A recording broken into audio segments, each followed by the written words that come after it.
Sotele jabarani filɛbagaw assalamu alaikum o bisimila an ka don kibaru kɛnɛ kan min ye ka ka fɔ maliyɛn kelen ayiwa nuna tangalan kelen o kibaruya hukumu kɔnɔna na min kɔni ye ECAP Sahel ye olu kɔni wulila k'u jɔ min kɔni o nuna tangalanw ye ka se ka o tila min ye ka fɔ lakana tigilabaw olu ni ɲɔgɔn cɛ ayiwa o cɛsiri kɔni kɔnɔna na o kɛra bi alamisa don juin kalo tile 11 ayiwa an ye min sɔrɔ o la Aminata Gundo Keita ale bɛ o walawala an ye muso tele sanfɛ. L'ECAP Sahel a pour mission de renforcer ensemble la capacité et la compétence des forces de sécurité intérieure du Mali. C'est dans ce cadre que l'ECAP Sahel, toujours dans sa mission de venir en aide aux forces de l'ordre et de sécurité maliennes, qu'il a fait un don de 3000 max dans le cadre de la lutte contre le coronavirus. A expliqué le général de division Philippe Rouillot, ces max sont remis uniquement aux forces de l'ordre et de sécurité car ils sont là au service de la population. Ils ont donc un double devoir, celle de se protéger et de protéger les autres. Les 3000 premiers masques de protection réalisés par ECAP avec une petite société locale, puisque chaque fois nous essayons que les budgets de la mission puissent profiter à l'économie locale. Nous avons réalisé jusqu'à présent 3000 masques. En fait, je préciserai qu'on a réalisé un tout petit peu plus de 3000, puisque les premiers masques ont été utilisés, comme vous le voyez, pour équiper les personnels de la mission et leurs familles. Donc, sitôt que nous avons été équipés, la suite de la production est destinée à nos partenaires maliens. Comme vous l'avez dit, ce sont 25 000 masques qui doivent être réalisés, ce qui veut dire à peu près un masque par membre des forces de sécurité intérieure. Les 3000 premiers sont déjà réalisés. Donc très symboliquement, nous avons effectué cette remise de 1000 masques à chacune des 3 forces de sécurité intérieure. Nous attendons encore une livraison de tissus qui doit arriver très prochainement pour poursuivre la production et donc remettre ensuite au fur et à mesure ces masques aux autorités compétentes. Alors pourquoi est-ce que nous réalisons, est-ce que nous proposons à nos partenaires ces masques? C'est très simple. Les forces de sécurité intérieure sont là au service des populations. Elles ont donc un double devoir. Le premier devoir, c'est de ne pas être malade pour pouvoir rester au service des populations plutôt que de devoir s'enfermer. La deuxième, c'est que porter un masque ne protège que très peu celui qui le porte. Porter un masque permet de protéger ceux qui sont autour. Si moi-même, j'étais atteint du coronavirus, de la Covid, ce masque fait que vous ne serez pas atteint. Et si je me lave les mains, là aussi je vais vous protéger. Et plus les gens porteront les masques, plus ils protégeront leurs voisins, leurs amis, leurs familles. Et c'est ainsi que nous pourrons ensemble lutter efficacement contre cette pandémie. Et donc, encore une fois, les forces de sécurité intérieure sont là au service des populations. Elles ne sont pas là pour les contaminer. Et donc, ils auront des masques pour protéger un peu plus, puisque les forces n'ont pas attendu le cap, naturellement, pour en acheter et en distribuer. Mais nous allons contribuer à cela avec pour objectif le maintien de la continuité du service public et la protection des usagers. Selon le colonel Amadou Kamara, l'initiative est à saluer et exhorte les initiateurs à multiplier les actions de ce genre. Je vous remercie beaucoup. Je remercie tous les spectateurs pour à l'écoute. C'est un sentiment réel de satisfaction qui nous anime par rapport à ce don, qui ne nous surprend pas au cause de la collaboration que nous avons avec ECAP Sahel. Ça nous va tout droit au cœur à cause du fait que ça va nous aider à l'application saine de la décision du président de la République qui a adopté le principe un Malien, un masque. Et à cause du contact que la police, la gendarmerie et la garde a constamment avec la population,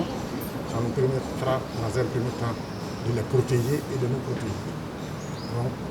nous pouvons que remercier ECAP Sahel pour ces dons et on dit bon vent à la population pour nous permettre d'accomplir une mission de protection de la population et de leur bien à côté de soi. La totale des max s'élève à 25 000, mais pour le moment, c'est 30 000 qui ont été distribués et le reste est à venir. alisa coronavirus kele hukumu kɔnɔna min ye muso neti mɔgɔ ye sa i ka dɔn k'a fɔ muso neti mɔgɔ n'o ye ayiwa jɛkulu ye min sigilen bɛ i ka dɔn k'a fɔ muso ale olu ka yiriwaliko kunkanko kibaruya la olu kɔni ka dɔn k'a fɔ o taabolo kelen ta min kɔni ayiwa nuna tangalanw ye ale ni ayiwa safinɛw ale ni tangalan wɛrɛw min ye i ka dɔn k'a fɔ mɔgɔw bɛ se ka u yɛrɛ tanga halisa coronavirus kunkanko kibaruyaw ma cogoya min na min kɔni o kɛnɛ kan muso tele tɔgɔ la Alima Touré ale tun bɛ kɛnɛ kan ale min sɔrɔ an ka o lajɛ. Moussonet est le réseau de développement et de communication des femmes maliennes et travaille sur la communication, le plaidoyer et le renforcement des capacités. Depuis 2012, le Mali vit une crise multidimensionnelle avec son lot de morts, de déplacés et de réfugiés. Et la maladie à coronavirus vient s'ajouter. Vu la gravité de cette pandémie, chacun de nous doit prendre sa responsabilité, car la maladie prend de l'ampleur. Le représentant du ministère de la Promotion de la Femme, de l'Enfant et de la Famille a salué l'initiative, car selon lui, cette action cadre avec son département. Aujourd'hui, on est ici à Yirimadio pour soutenir aussi d'autres populations déplacées du Mali. C'est vrai que c'est un acte humanitaire, mais aujourd'hui, en tant que femmes, nous sommes sensibles aux souffrances des populations, particulièrement des femmes et des enfants. C'est pourquoi nous avons amené ces dons pour ces populations cibles aujourd'hui, qui est un début, et nous pensons revenir vraiment continuer à accompagner. Est-ce que nous pouvons avoir les deux dons de Diatoula et de Senou font 5 millions. 5 millions de francs CFA, c'est-à-dire 800 000 euros que nous avons, 800 000 dollars plutôt, que nous avons reçus du Kenya pour accompagner les populations aujourd'hui touchées et vulnérables. Et avec cette pandémie, il est normal qu'on puisse apporter des outils, des instruments pour les protéger afin qu'ils ne soient pas victimes de cette pandémie. Le don est composé d'abord des kits, vous avez dit des kits de lavage de mains. Il y a du gel, il y a du savon, il y a des seaux, il y a des pots, il y a de l'eau, il y a même des chaussures. Nous avons amené beaucoup d'outils aujourd'hui que nous avons remis aux deux groupes cibles pour les accompagner dans un premier temps. C'est juste vraiment pour accompagner cette volonté politique d'aider les populations à booster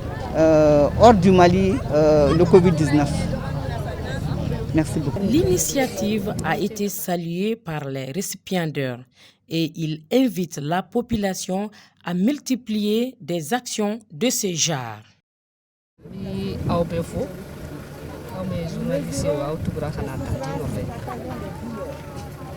An sewa ay an content parce que mo koy sin ke ka boy ka yoro la kana an yere daje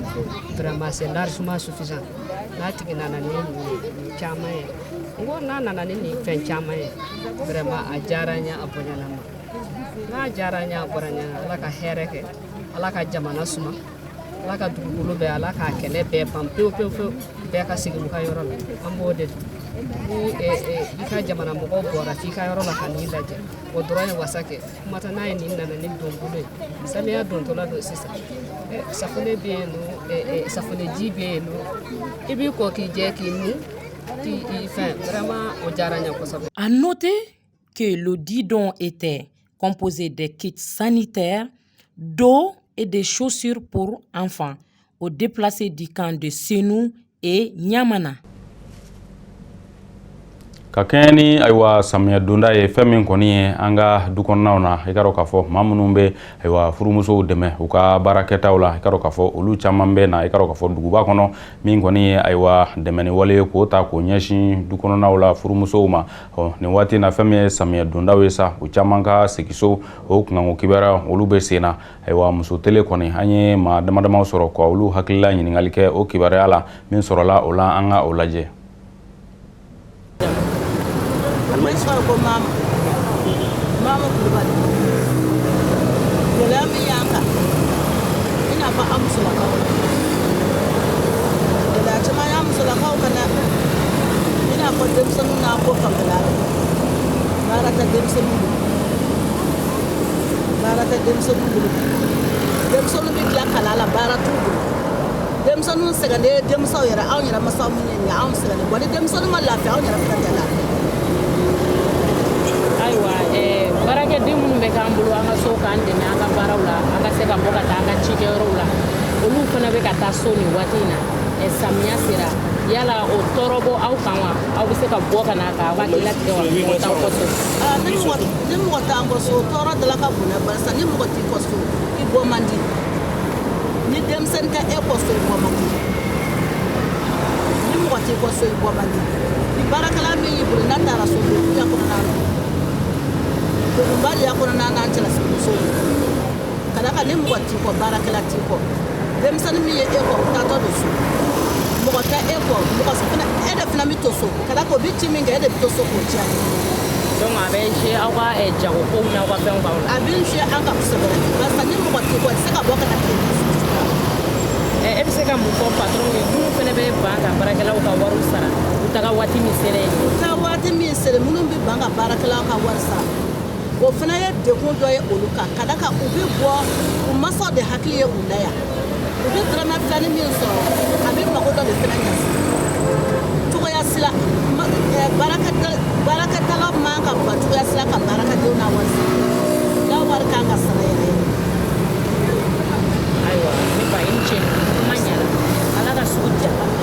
ni bɛɛ y'a fɔ ko na kɔni ta kɛcogo ne kɔni baarakɛla tali kɔni ye a tɛ ne arrange a bɛ ne arrange yɔrɔ mun na n bɛna feere kɛ yɔrɔ mun na ka taga n bɛ taa sɔrɔ tobili kɛ bɔ tile fila an ka baarakɛla taara n yɛrɛ kan ka tobili kɛ sisan nɔ vraiment n ka dudenw bɛɛ content na parce que n bolo bɛ n ka tobili la k'a kɛ wa ni jago cɛ n tɛ baarakɛla ta vraiment n bɛ n ka tobili kɛ ka n ka finɔgɔw ko ka n ka entretien bɛɛ kɛ bon baarakɛla yɛrɛ bɛ n bolo n bɛ ɲaga sa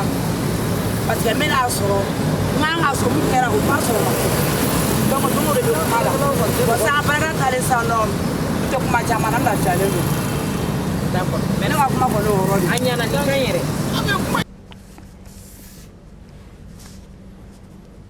bulonba kɔnɔna na ayiwa sanfɛ sariyaso min sigilen bɛ ale kɔnɔna na o ɲɛmaa kɔni o sigira ale kɛra maa min ye o ye Isaka Sidibe ale min y'a ka kunnaja sɔrɔ k'a dɔn k'a fɔ Kulukoro kɔnɔna na ayiwa wasaden kalafili tɛmɛnen na.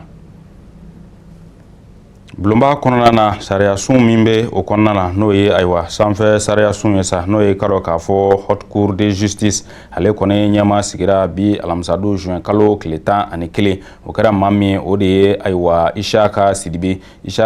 ale tɛ dɔwɛrɛ ye min ye k'a dɔn k'a fɔ bulonba ale ɲɛmaa kɔrɔ don bulonba ye k'a dɔn k'a fɔ a bɔko duurunan min tɛmɛna i k'a dɔn k'a fɔ o ɲɛmaa o de tun ye Isaka Sidibe ni ale ye wasaden ka bɔ Kulukoro mara kɔnɔna na ayiwa ka kɛɲɛ ni i ka dɔn k'a fɔ nin sigili ye min kɔni ye sariyakisɛ ye o de b'a yira k'a fɔ sariyakisɛ 60 sariyakisɛ min bɛ n'o ye 96 o de b'a yira k'a fɔ wasadenw olu yɛrɛ dama o de bɛ se ka ayiwa nin ɲɛmaa in sigi i ka dɔn k'a fɔ nin sanfɛ sariyaso in kunna ayiwa nin sanfɛ sariyaso in a ka baara fana o tɛ dɔwɛrɛ hakilila jiginna k'a yira k'a fɔ olu kɔni de bɛ se ka jamanakuntigi k'a kiiri wali kelen ayiwa fɛn min ye a ka cakɛlaw ye n'o ye minisiriw ye ayiwa ka jalaki ta k'a ɲɛsin olu ma bulonba kɔnɔna na ayiwa min kɔni ye ayiwa a ɲɛmaa kɔrɔ ye sa n'o ye Abdramane Niang ye ale min ni a b'a ka kunnaja sɔrɔ ayiwa wasadenya la Tɛnɛngun mara kɔnɔna na ale kɔni ye sigiyɔrɔ k'o di ayiwa Isaka Sidibe ma min n'ale kun ye ayiwa bulonba yɛrɛ ɲɛmaa ye ayiwa jɛkulu in kɔni ka dɔn k'a fɔ a sigili min bɛ a ɲɛmaa sigi bulonba yɛrɛ kɔnɔna na f'a k'a sɔrɔ min kɔni ye ayiwa sigiyɔrɔ 3 la jɛkulu 2 o ka se ka jɛ ni i ka sigili ye wa min kɔni Isaka Sidibe ale ye nin ɲɛmaaya in sɔrɔ k'a yira k'a fɔ ale ka baara yɛrɛ o bɛ daminɛ kabiri bi.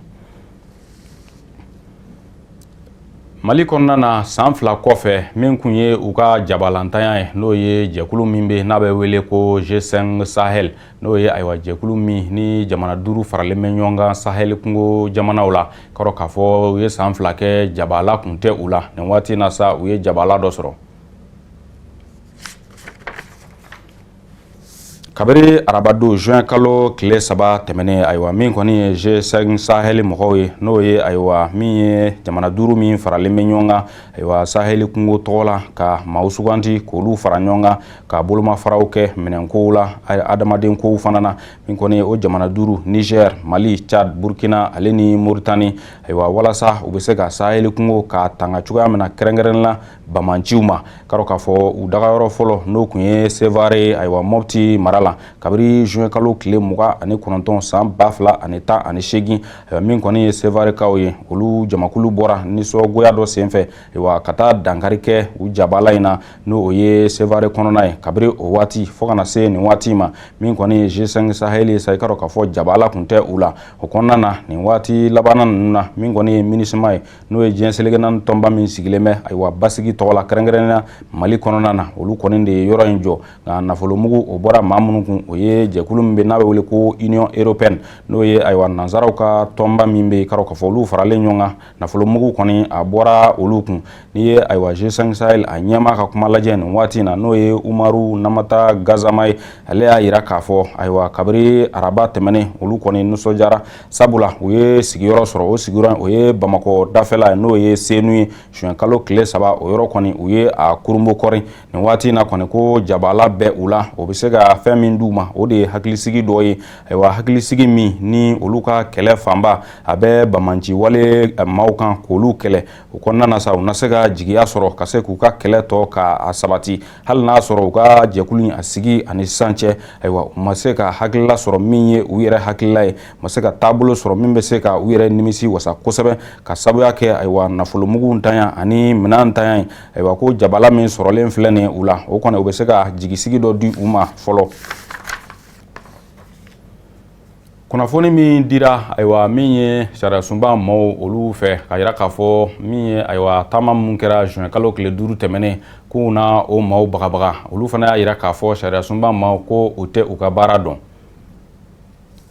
ka kɛɲɛ ni kunnafoni min dira ayiwa sariyasunba maaw fɛ n'olu y'a yira k'a fɔ taama min kɛra juin kalo tile 5 tɛmɛnen jumadon ka yira k'a fɔ u na taamakɛla ninnu ka u bagabaga ka u jasira ka yirula k'a fɔ u bɛ ka min kɛ a tɛ bɛn cour constitutionnelle maaw n'o ye sariyasunba maaw olu ka kuma la ayiwa min kɔni ni jɛkuluma sina ye olu fana ye jaabili kɛ ka yira k'a fɔ ninnu kɔni u t'u ka baara dɔn n'o ye sariyasunba dagayɔrɔ maaw ye ko sabula n'i ye ayiwa sariyakisɛ ta Mali kɔnɔ n'o ye sariyakisɛ 85 ye ayiwa ko o de b'a fɔ k'a fɔ min kɔni ye cour constitutionnelle ye n'o ye ayiwa sariyasunba dagayɔrɔ ye olu kɔni ka baara o tɛ na ayiwa jɛrɛjɛkulu yɛrɛ dama ni ɲɔgɔn cɛ ale ni parti politikiw ni tuma min na ni nisɔngoya kow bɛ u kun kan wali kelen nisɔndiya kow bɛ u kun kan olu kɔni ka baara n'o ye cour constitutionnelle ye sariyasunba ma o kan ka kɛ ayiwa jamana taabolo yɛrɛ fanga bondaw ni ɲɔgɔn cɛ a bɛ fɔ fɛn minnu ma ko institution ayiwa fo ka taa se min ye pouvoir exécutif ani législatif jamana a yɛrɛ a marabolo taabolo n'o ye gouvernement ale ni bulonbaw o ni a ɲɔgɔnna tɔw min ye karo k'a fɔ u ka mara ani u ka kunnafoniya kan ka munumunu olu de ni ɲɔgɔn cɛ ayiwa min kɔni ye sarakisɛ 86 ye ko de b'a yira k'a fɔ min ye jɛrɛjɛkulu minnu bɛ fara ɲɔgɔn kan ale ni bɛrɛbɛrɛlitɔnw n'o ye parti politikiw ye k'u ka nisɔngoyaw yira kow taabolow la k'a fɔ ko o tɛ don cour constitutionnelle ka hukumu kɔnɔna na ayiwa maa minnu bɛ se ka kuma o la ko de ye minnu sigilen bɛ ayiwa lakana kunkanko kibaruya la jamana kɔnɔ kɛrɛnkɛrɛnnenya na jamana marabaaw yɛrɛ ka taabolo n'o ye gouvernement ye ayiwa kɛrɛnkɛrɛnnenya minisiriso min sigilen bɛ min ye lakana kunkanko kibaruya la olu de bɛ se ka kuma nin na ayiwa ko ni cour constitutionnelle maaw ko k'u bɛ hakililadi kɛ nin ko la ko b'a yira k'a fɔ ko u tɛ u ka baara dɔn nin waati in na Mali kɔnɔ ale ni farafinna min ye banakisɛ coronavirus ye an bɛ ale kunkanko kibaruya di limanaw ma min ye Mali kɔnɔ ayiwa nin waati in na ka kɛɲɛ ni alamisadon juin kalo tile 11 min ye Mali kɔnɔna na coronavirus a kɛra maa mun garisɛgɛ o ye maa 1667 ye ayiwa o kɔnɔna na a kɛra sababu ye ka maa min tanya sa o ye maa 90 ani maa 7 ye ayiwa a ye maa minnu sɔrɔ ni olu tilara ka kɛnɛya o ye maa 948 farafinna yɛrɛ hukumu kɔnɔna na maa 203 ani 864 a ye olu de sɔrɔ kɛra sababu ye ka maa minnu fatu farafinna o ye maa 5000 ani 549 ye maa minnu kɛnɛyara a bolo kan farafinna yɛrɛ kɔnɔna na o ye maa 91 ani maa 96 ye ayiwa maa minnu bɛ furakɛli la nin waati in na farafinna yɛrɛ taabolo kan banakisɛ in hukumu kɔnɔna na o ye maa 100 ni maa 7 ani maa 219 ye Madagascar jamana kɔnɔna na min kɔni ye kɛnɛya tigilamaw ye olu fana ko min ye minɛnko ntanya ye o bɛ u la ka kɛ ni ayiwa banakisɛ ko in kunkan kibara ye min ye coronavirus ye fɛn min kɔni ye Madagascar ale ka kɛnɛya tigilamaw ye ko minɛkuntanya o bɛ u la ni y'a jateminɛ k'a fɔ nin waati na Madagascar kɔnɔna na maa 1,162 o de ye maa ye coronavirus a ye maa minnu sɔrɔ a kɛra sababu ye ka maa 10 ka olu ntanya ayiwa min kɔni ye minɛntanya o de kɛra sababu ye ayiwa kɛnɛya tigilama maa 20 jate olu ka se ka banakisɛ in sɔrɔ sabula minɛn minnu bɛ ni u kan ka baara kɛ ni o ye o minɛnw lakikaw tɛ u bolo minɛn dɔw b'u bolo yɛrɛ minnu kan ka kɛ a bɛ fɔ minnu ma ko usage unique ayiwa ni u bɛ tila ka segin ka mago kɛ olu la siɲɛ 2 ayiwa fɛn min n'o man ka kɛ o bɛ ka se ka kɛ sababu ye ayiwa kɛnɛya tigilamɔgɔw yɛrɛ u ka se ka banakisɛ in ka a sɔrɔ ne y'a lajɛ min kɔni ye ayiwa Tamatave n'ale bɛ ayiwa Madagascar ale kɔrɔyan fan fɛ ka taa se Antananarivo ma ni duguba 2 o de ye k'a fɔ dugu ye Madagascar kɔnɔna na banabaatɔ in a ka ca yɔrɔ mun na kosɛbɛ n'o ye ayiwa coronavirus in o kɔnɔna sa min kɔni ye ayiwa welekan ye u ye o bila n'o ye kɛnɛya tigilamaw ye ka welekan bila u ka jamana a ɲɛmaaw ma kɛrɛnkɛrɛnnenya la ayiwa kɛnɛya minisiriso maaw u k'a lajɛ k'a fɔ fɛn min kɔni ye minɛntanya ye o bɛ ayiwa u ka dɔgɔtɔrɔsow la ko tuma min na ni nin kɔrɔfɔ in ni a bɔra ka bi fɛn min kɔni u ka ɲɛmaaw ye olu ma jaabili kɛ nin ko la fɔlɔ. Côte d'Ivoire kɔnɔna na ko wele bilalen bɛ ayiwa jamanadenw ma u ka t'u tɔgɔ sɛbɛn kalafili minnu bɛna kɛ ayiwa octobre kalo nata in na min ye ayiwa kɔnɔwari jamana kan ko wele bilalen bɛ jamanadenw ma u ka taa u tɔgɔ sɛbɛn ayiwa maa minnu bɛ ni u si kun ma se wote nin waati na n'u si sera wote ani maa minnu bɛ n'u bɛ ka u sigiyɔrɔ yɛlɛma u ka se ka taa o kunnafoniw di tɔgɔw ka se ka sɛbɛn ka kɛɲɛ ni octobre kalo natɔ ye ni ayiwa jamana kuntigi sigi o kalafili o kan ka kɛ ayiwa ka fara ayiwa min ye wasadenw ye olu fana o kalafili kan ka kɛ tuma tɔgɔ ninnu a ka taa sɛbɛn ka bɛn ni o lahalayaw ye ayiwa min kɔni ye PDC ye ni ale kun bɛ i ka dɔn k'a fɔ RHDP o bɛrɛbɛrɛlitɔn nɔfɛ ayiwa ko kabiri san 2018 o de nana kɛ ayiwa jamakulu ye jamakulu min ni u bɛ fanga ka sinamatɔn o kow la ale ɲɛma n'o ye Ari Konambeje san 85 ale kɔni kɛlen bɛ k'a ka jamanakuntigi ɲini k'o dogo a ma ko da kɛnɛ kan fɔlɔ ale min ni i ka dɔn k'a fɔ u ye Laurent Gbagbo ka fanga ni wuli caman donna la san 2011 ni ale sen kun bɛ o kow la ayiwa min fana ye Front Populaire Ivoirien n'o ye FPI ye i ka dɔn k'a fɔ olu kɔni bɛ welema da kɛ k'a fɔ olu ka tɔnden bɛɛ ka bɔ ka taa i tɔgɔ sɛbɛn ayiwa nin kalafili a bɛ se ka kɛ cogo min walasa u ka se ka jɔyɔrɔba sɔrɔ min ye ayiwa Alassane Ouattara n'ale y'a yira k'a fɔ ale kɔni tɛ nin kan bɔ ni jamanakuntigi sigi in nɔfɛ ayiwa min ye Guillaume Soro ale kun y'a yira k'a fɔ san 2019 laban yɔrɔw la k'a fɔ ale kɔni na jamanakuntigi sigi k'i sen don a ko la nka min ye gɛrɛgɛrɛw caman ye olu wulila ale nɔfɛ a dɔw yɛrɛ y'a yira k'a fɔ a kan ka minɛ i ka dɔn k'a fɔ jamana kɔnɔna na o kabiri o waati fɔ nin waati na sa min kɔni ye Guillaume Soro ale kɔni a bɛ nansara jamana kan a ma segin ka na i ka dɔn k'a fɔ Kɔrɔwari fɔlɔ. Ameriki jamana kan Donald Trump n'o ye Amerikɛnw olu ka jamanakuntigi ye ale kɔni ko a ka jama bɛ ka dɔgɔya dɔɔni dɔɔni. L'Américain ka jamanakuntigi n'o ye Donald Trump ye ko ale ka jama o bɛ ka dɔgɔya dɔɔni ayiwa sabula fɛn min kun ye ayiwa kɛnɛya ko kunkanko kibaruya la banakisɛ min kun wulilen bɛ ni maaw ye kalo 3 kɛ i ka dɔn k'a fɔ u tɛ kɛ kɛnɛma maaw ye ayiwa ko o kɔni kun tɛ ale ka fɛla ye sabula fɛn min ka d'ale o de ye jama ka na kuma bɛɛ a ka bɔ ka taa ani jama ka ɲɔgɔn ye a ka se ka sago fɔ jama ye a ka kumaw fɔ min bɛ se ka jama hakilila minɛ sabula a ye kuma lase fɛn fɛn kɛ nin waati laban ninnu na o bɛ kɛ fɛn fɛn ayiwa minnu ye bɔlɔlɔ siraw ale ni fɛn min bɛ ko visio conférence k'i to yɔrɔ jan fɛ ka kibaruya di jasiraw fɛ ko o man di ale fɛn min ka d'ale ka jama sɔrɔ a ɲɛkɔrɔ ani jama ka se ka hakilila falen-falenw kɛ kɛrɛnkɛrɛnnenya na a ka se ka hakililata don jama kunkolo la ayiwa nin waati na kɔni ko o kɛra dadigi ye ale ma min ye kalo 3 laban tɛmɛnen ye sabula a ma se ka jama sɔrɔ ka gɛrɛ jama la o kɔ tɛmɛnen kɔ ayiwa min ye farafinkɛ min ni ale ni tora ani lakanabaa ka ɲɔgɔn sɔrɔ la ayiwa Ameriki Americain jamana kan n'o ye George Floyd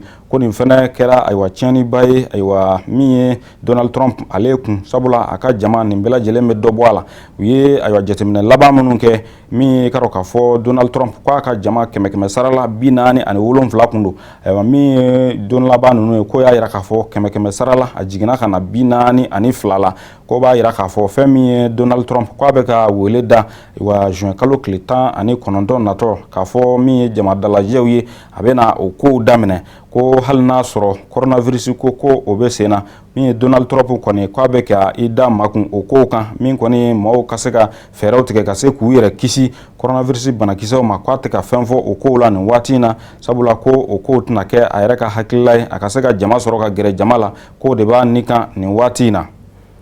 Muso tele jabarani filɛbagaw bi kɔni an ka kunnafoni a bɛ dan nin yɔrɔ la an b'aw fo ka waleɲuman dɔn a k'an bɛn muso tele sanfɛ waati wɛrɛ.